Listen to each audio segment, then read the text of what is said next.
আসসালামু আলাইকুম। কেমন আছেন সবাই? আশা করছি অনেক, অনেক ভালো আছেন। আলহামদুলিল্লাহ আমরাও অনেক ভালো আছি।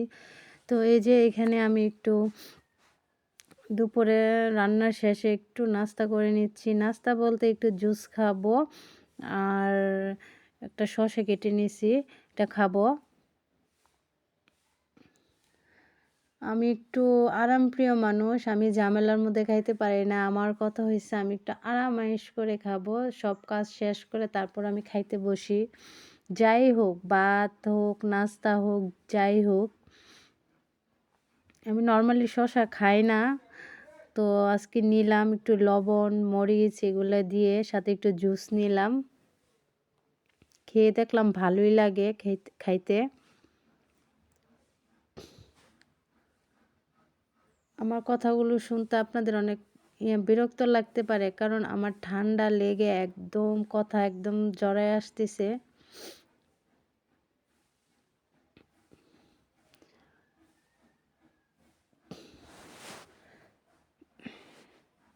অনেক ভালো লাগলো শসাটা খেয়ে। আর শসা খাওয়ার সময় ভাবছি একা একা খেয়ে নেবো, কিন্তু না, সেই আমার সঙ্গে আবার চলে আসছে মার কাছ থেকে ভাগ নেওয়ার জন্য। সে বাহিরে ছিল, বাহিরে যে কাজ করতেছে লোকেরার সাথে মাটি ধইরা একদম অবস্থা খারাপ, সারা শরীরে মাটি দিয়ে মাইখা ফেলছে। যে বলতেছে ওইখানে বসি বসি উপরে উঠায় বসাই দিতে, পুরা শরীর একদম নোংরা হয়ে গেছে। জুস হবে না, তাকে শসাও দিতে হবে, শসা দাও শসা দাও, এরকম শুরু করে দিছে। তারপরে দিলাম। আর আমি রান্না করতেছি, আমার বিছানা কিন্তু একদম গুছানো ছিল।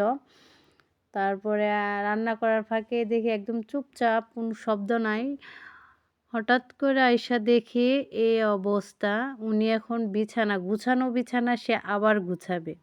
সে কীরকম করে গুছাইবো? ওই যে আমরা রাত্রেবেলা শোয়ার সময় যেরকম করে বালিশগুলা রাখা হয়, ওইরকমভাবে সে বিছানা গুছাইবো। তার জন্য বালিশগুলো আগে রাখলো, তারপরে বিছানাটা ঝাড়তে মানে চাদরটা ঝাড়তেছে আরকি। তো আর ওইরকমভাবে পারে না, যতটুকুই পারে। আর বলতেছে, "আম্মু ধরো, ধরো।" মানে বালিশটা অনেক ভারী আরকি। বলতেছে, "আম্মু ধরো।" মানে আমি ঠিক করে দেওয়ার জন্য আরকি। এই যে বোনের বালিশ রাখছে, বোনের মানে যে জায়গায় থাকে ওই জায়গায়, বাবার বালিশ বাবার জায়গায়, আমার বালিশ আমার জায়গায়, আবার ওর বালিশ ওর জায়গায়ই রাখবে।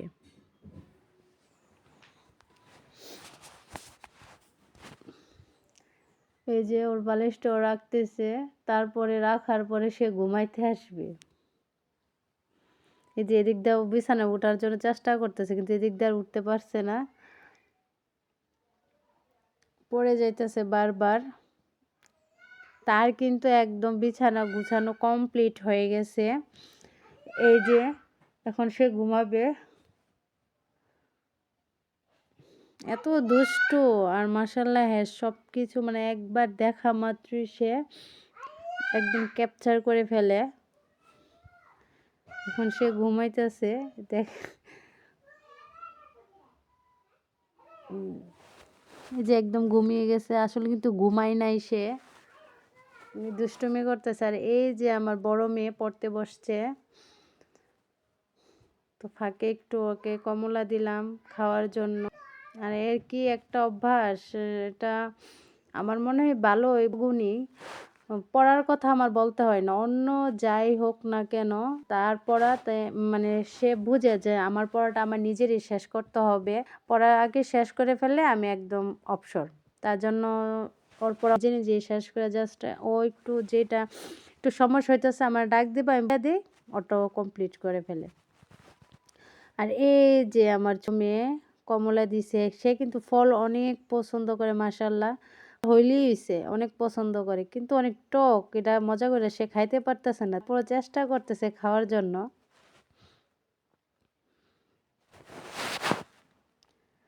আর আমি একটা মুখে দিছে, এত টক লাগছে। আমি আবার একটু টকটা কমই খাইতে পারি, তার জন্য মুখেতে একদম ফেলে দিয়ে আমি চলে আসছি। মিষ্টি খাইলে একটু ভালো লাগে মুখটা।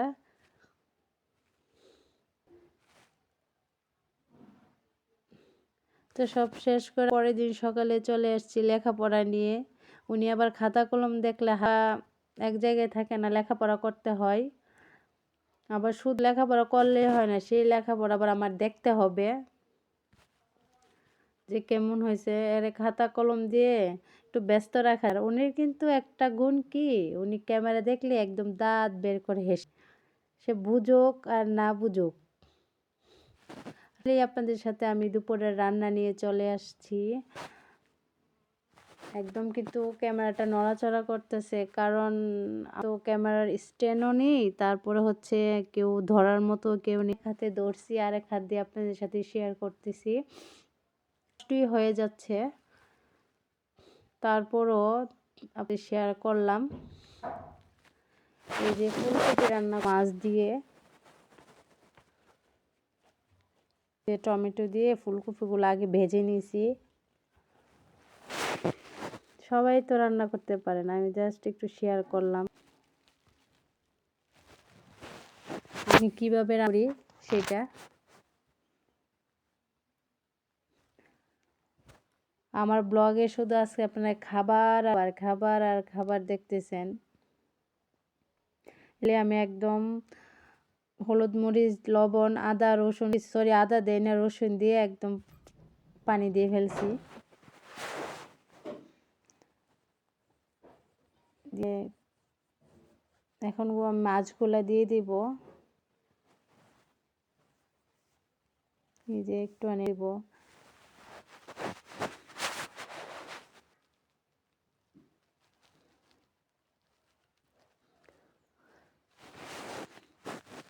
আমার ইচ্ছে করতে রান্নার ভিডিও শেয়ার করতে, কিন্তু পারি না। ওই যে আমার নাই, তারপরে হচ্ছে কেউ ধরে ধরে একটু ভিডিও ওইরকম কেউ নাই, তার জন্য আপনার সাথে আমি রান্না শেয়ার করতে পারি, একটু কষ্ট হয়ে যায়।